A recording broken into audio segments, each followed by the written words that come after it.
MH370 bombshell. Lonely pilot planned fatal crash in home simulator. Report claims MH370 pilot practiced his flight fatal crash on a home-installed flight simulator. A new report has claimed the captain, Zahri Ahmad Shah of the Malaysia Airlines jet, which disappeared 5 years ago, experimented with a flight similar to that of MH370 before the fatal crash. A report by U.S. aviation writer William Languish has claimed. The report from U.S. magazine, The Atlantic, reports that an FBI examination has shown that he tried to simulate with a flight profile very similar to that of MH370. While investigating the flight simulator, Dr. Victor Anello revealed that of all the flight simulations the pilot ran, the one closest to MH370 was not a continuous flight. Every other experiment involved Mr. Zahri taking off with the airplane and landing. However, with the plane profile that matched MH370, the captain continually jumped forward before releasing some fuel until it was all used up. Dr. Anello believes that the near-identical simulation was the captain's way of replicating his fatal crash. Speaking of the crash, he said,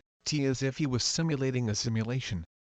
MH370 News. Pilot planned fatal crash. MH370 News. Pilot planned fatal crash. MH370. The pilot was reportedly depressed. MH370. The pilot was reportedly depressed. The news of Mr. Zahri flight simulation plans comes in the wake of reports that he was clinically depressed. Mr. Languish added, "Here is a strong suspicion among investigators in the aviation and intelligence communities that he was clinically depressed."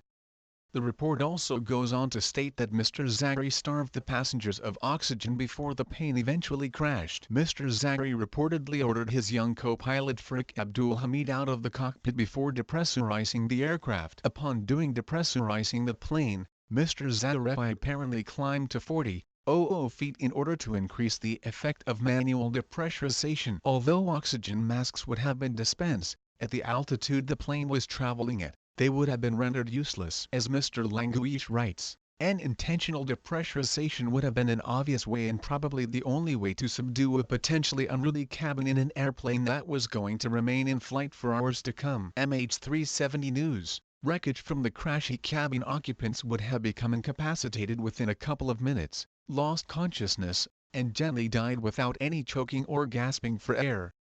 For confidential support, call the Samaritans in the UK on 116 123 or visit a local Samaritans branch.